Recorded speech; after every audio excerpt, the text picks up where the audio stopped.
नमस्कार, राष्ट्रीय लोकवाणी में आपका स्वागत है। मैं हूं मधुलिका। आइए नजर डालते हैं आज की मुख्य सुर्खियों पर।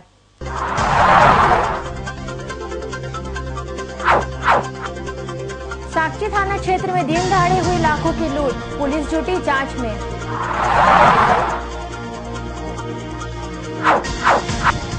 पुलिस के हाथ लगी सफलता, हाथ आए चोर गिरोह के 3 सदस्य।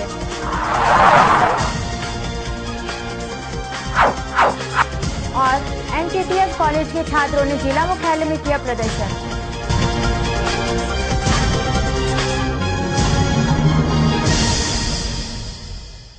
जमशेदपुर में आपराधिक वारदातों में अप्रत्याशित वृद्धि हो गई है। लगातार शहर के लोगों को बाइक सवार 2 लुटेरे अलग अलग स्थानों में लूट रहे हैं। ताजा मामला साकची शीतला मंदिर के पास का है, जहां एक दंपति से लगभग 1.5 लाख रुपए की छिनतई कर ली गई। मानगो पोस्ट ऑफिस रोड निवासी परवेज आलम अपने गुलमुरी कैनरा बैंक से पैसा निकालकर साकची शीतला मंदिर के गुलचक्कर के पास जैसे ही टेम्पो से उतरे और कुछ खरीदारी करने के लिए बाजार की ओर जाने लगे, उसी दौरान पल्सर सवार 2 लोग वहां पहुंचे और झटपटा मारकर पैसे लेकर वहां से भाग खड़े हुए। घटना के संबंध में परवेज ने बताया है कि कर्ज को चुकता करने और कुछ सामानों की खरीदारी करने के लिए उन्होंने बैंक से 1,59,000 रुपए निकाले थे और बाजार आने के क्रम में छिनतई कर ली गई। साकची थाना पहुंचकर परवेज ने पूरे मामले की जानकारी पुलिस को दी, जिसके बाद घटनास्थल समेत अन्य जगहों पर जाकर पुलिस ने छानबीन की। फिलहाल पुलिस पूरे घटना पर कुछ भी बोलने से बच रही है और जांच में जुटी हुई है।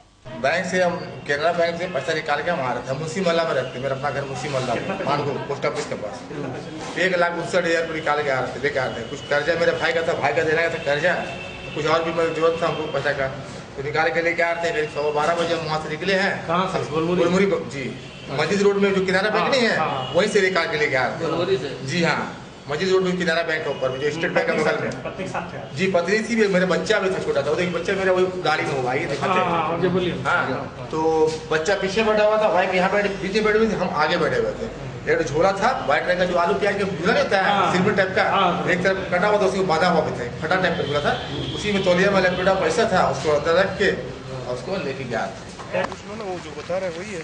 तो पुलिस तो जांच कर रही है। नहीं यार, हम तो सीधा पूछते हैं गाड़ी कहाँ है।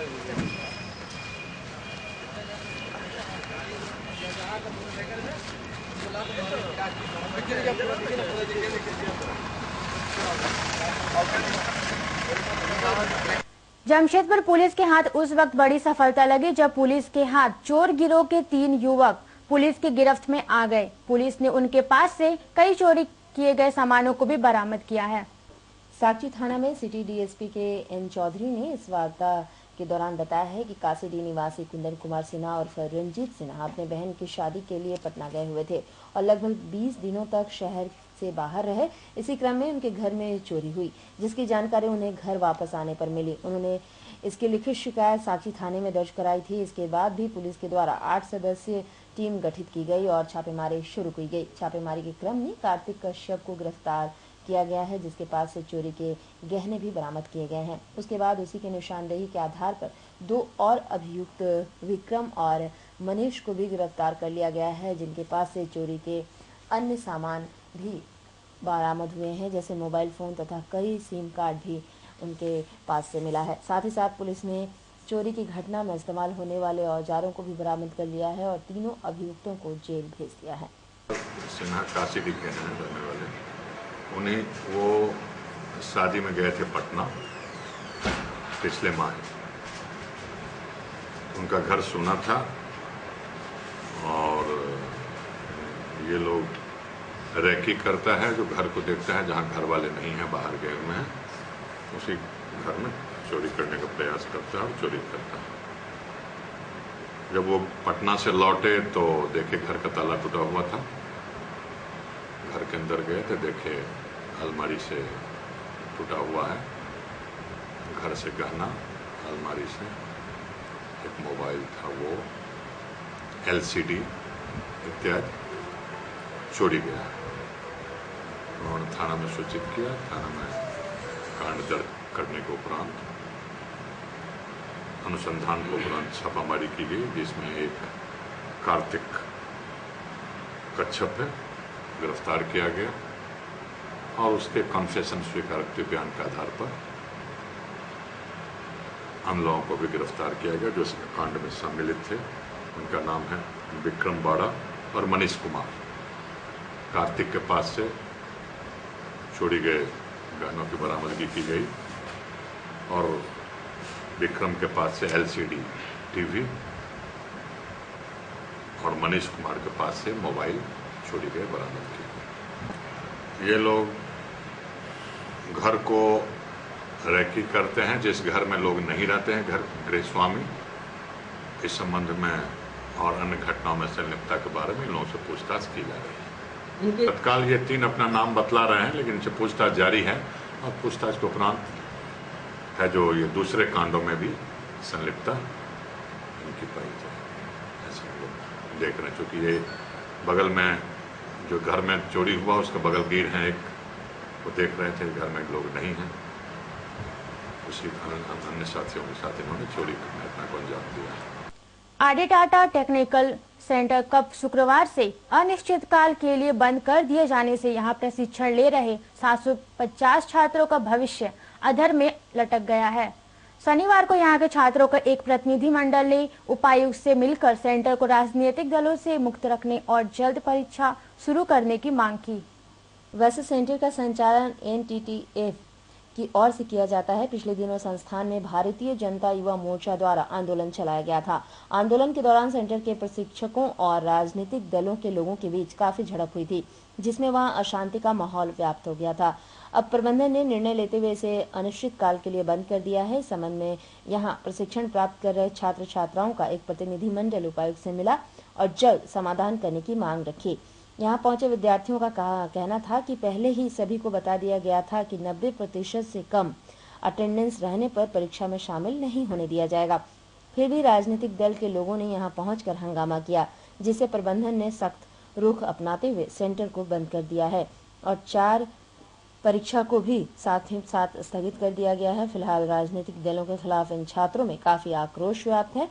वैसे यहाँ के छात्रों ने उपायुक्त से मिलकर जल्द समाधान करने की मांग की है। संस्थान के बंद होने से 750 छात्रों के भविष्य पर प्रश्न चिन्ह लग गया है। अभी सेमेस्टर की परीक्षा भी चल रही थी, वह भी स्थगित कर दी गई है। सेंटर बंद करने की लिखित जानकारी टाटा स्टील प्रबंधन, DC, SSP और अनुमंडल पदाधिकारी को दे दी गई है। में उन लोग दखलंदाजी कर रहा है, वो नहीं करें। हम लोग कॉलेज अपना रूल्स के हिसाब से चलता है। उन लोग एडमिशन से पहले ही बता देता है कि 90% अटेंडेंस रहना ज़रूरी है, लेकिन फिर भी कुछ बच्चे जब उतना तक नहीं आ पाते हैं तो उन लोगों को एग्ज़ाम देने से रोक दिया जाता है।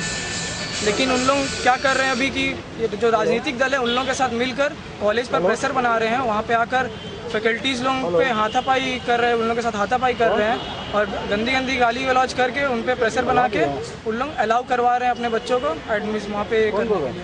और जिसके चलते कॉलेज प्रेशर में आके अभी अपना कॉलेज बंद कर दिया। आगे जाके अंदर में ताला मार दिया गया था। हम लोग का एग्ज़ाम भी, हमें सेमेस्टर एग्ज़ाम चल रहा था, वो भी अभी रोक दिया गया। अभी हम लोग यही चाह रहे हैं कि अब जो राजनीतिक दल है उन लोग हम लोग का इसमें जो ऑर्डर जिस हिसाब से चलता है उस हिसाब से चलने दें, बीच में आके इंटरफेयर ना करें। हम लोग यहाँ पे जो इलेक्शन हुआ था उसमें हम लोग इस बार वोट दिए हैं राजनीतिक दल को कि उन लोग आकर हम लोग का अच्छा दिन लाएं, लेकिन उन लोग एक जन के लिए हम लोग इतने सारे स्टूडेंट्स लोगों का करियर खराब करने में लगे हुए हैं। कितने स्टूडेंट हैं आप लोग? हम लोग 700+ स्टूडेंट्स हैं। मतलब शुरू से ही 10 साल से ये रिकॉर्ड बना हुआ है कि जिसका 90% अटेंडेंस है उसी को सेमेस्टर एग्जाम में बैठने का अलाउ मिलता है।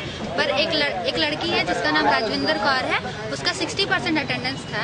अब वो पता नहीं वो क्यों एब्सेंट करती थी। वो अपना मेडिकल दिखा के राजनीति दल ला के कॉलेज पर बहुत लेडीज़ फैकल्टी के ऊपर भी हमला किया, गाली गलौज बहुत किया गया और उनके पेरेंट्स आके गेट पर मतलब ताला डंडा उंडा लगा के आने नहीं दे रहे थे, जिसके कारण हम लोग के फैकल्टी को दीवार क्रॉस करके आना पड़ा कॉलेज, उसने भी नहीं दिया जा रहा था। और उस रीज़न में हम लोग का एग्ज़ाम भी कैंसिल हो गया और अभी हम लोग फाइनल ईयर में जाने वाले हैं। तो हम लोग का 2 जन के चलते सारा बच्चा का करियर हम लोग का खराब हो जा रहा है। कितने बच्चे हैं आप लोग? हम लोग का 750+ स्टूडेंट है और 2 के चलते अगर हम लोग मैनेजमेंट को भी जाके कुछ नहीं बोल पा रहे क्योंकि मैनेजमेंट का कोई गलती नहीं है। वर्षों पहले या फिर यूं कहें कि अविभाजित बिहार के समय लंबी दूरी की यात्री बसों में सफर करने वाले यात्रियों की पहली और सुरक्षित यात्रा की पसंद राज्य ट्रांसपोर्ट बसें हुआ करती थी। लेकिन झारखंड बनने की 14 वर्षों के बाद अब राज्य पथ परिवहन की बसें न सिर्फ खस्ता हाल में है, बल्कि यहाँ कार्यरत कर्मचारी दाने दाने के मोहताज है। पेश है एक खास रिपोर्ट। यह है जमशेदपुर शहर स्थित राजपथ परिवहन का डिपो। दर्शकों, पहले यहाँ की रौनक और यात्रा करने को लेकर यात्री बस पड़ाव छोड़ डिपो में ही बस में सवार होने आते थे, लेकिन हालत यह है कि अब यहाँ से लंबी दूरी की बसें तो छोड़ दें, राजधानी रांची और धनबाद जैसे शहरों के लिए भी बसें नहीं मिलती। यहाँ कार्यरत कर्मचारी वेतन के आश में रोजाना डिपो का चक्कर लगाते सहज ही देखे जा सकते हैं। कर्मचारी कहते हैं कि 6 महीना से पहले तनख्वाह नहीं मिली, हम ड्यूटी पर आते हैं लेकिन यहाँ कोई सरकारी बाबू नहीं रहते, सभी का तबादला हो गया है। अब तो 2 जून की रोटी के लिए भी लाले पड़ गए हैं। यही है कि हम लोग 4 महीना से तनख्वाह नहीं मिला है। हम लोग तो यही आते हैं ड्यूटी, 8 घंटा बैठ करके जा रहे हैं, कोई सुनने वाला हम लोगों का नहीं है।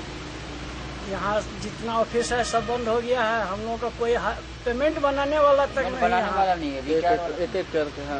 कुछ हम लोगों का रिटायर वाला का पैसा आया है या कुछ और तरह का भी पैसा आया है, तो यहाँ कोई बाबू है ही नहीं, सबको ट्रांसफर कर दिया गया है।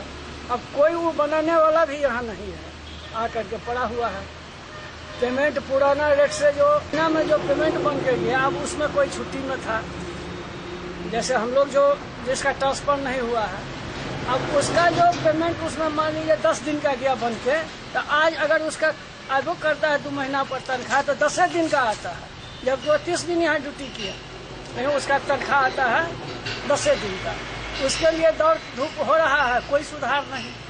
कुछ कर्मचारी तो पेट की आग बुझा न पाने से पूरी व्यवस्था का जिम्मेवार सरकार को ठहराते हैं और कहते हैं कि प्राइवेट बसों के व्यवसाय का फलने फूलने और चलाने की साजिश है। वही है कि आप सरकार का मनमानी है, सरकार चला रहे हैं प्राइवेट गाड़ी को, अपना सरकारी बस को बंद किया है।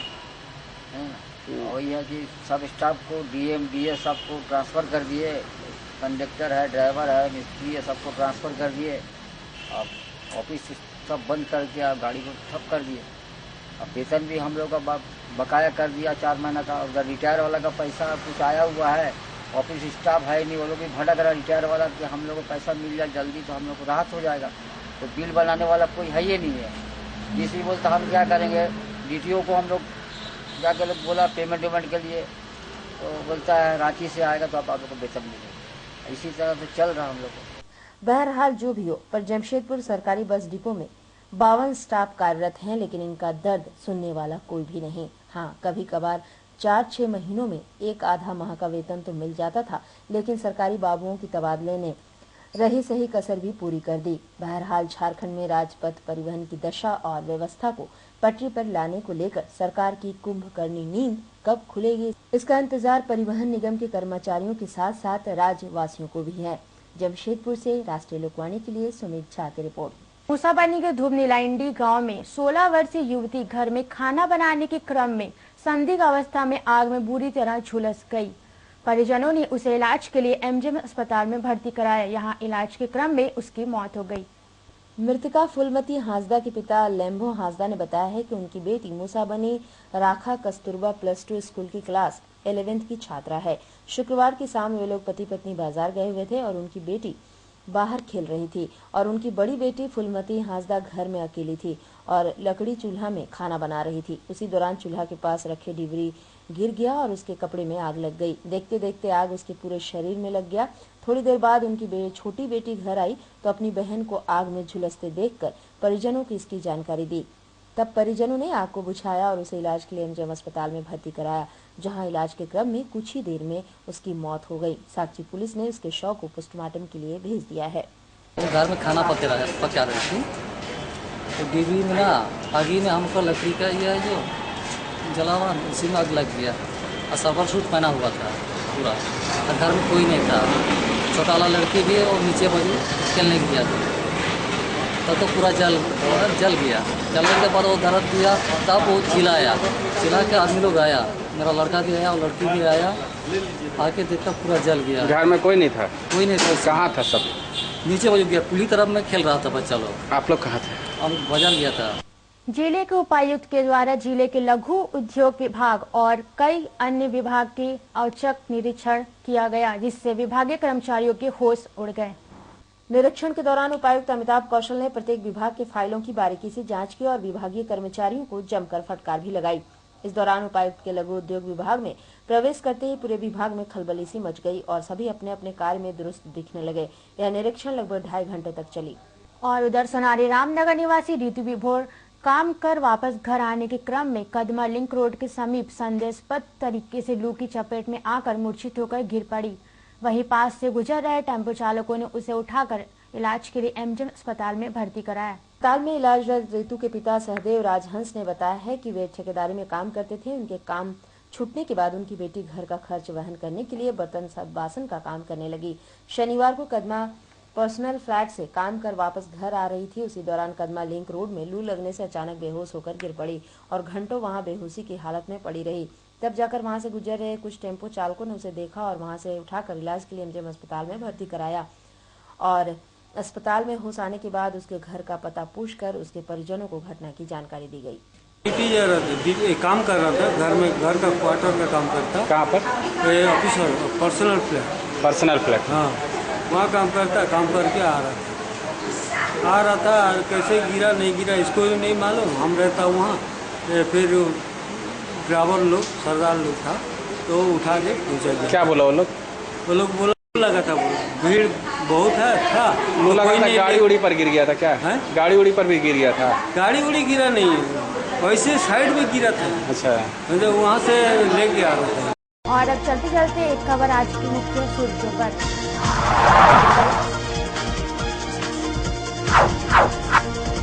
साक्षी थाना क्षेत्र में दिन दहाड़े हुई लाखों की लूट, पुलिस जुटी जांच में।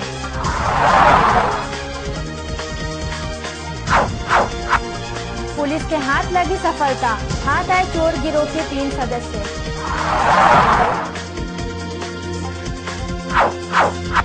और एनकेटीएफ कॉलेज के छात्रों ने जिला मुख्यालय में किया प्रदर्शन। और अधिक जानकारी के लिए आप लॉगिन कर सकते हैं www.rashtriyalokvani.com। और आज के लिए बस इतना ही। कल फिर मिलेंगे नई खबरों के साथ। तब तक के लिए राष्ट्रीय लोकवाणी टीम की ओर से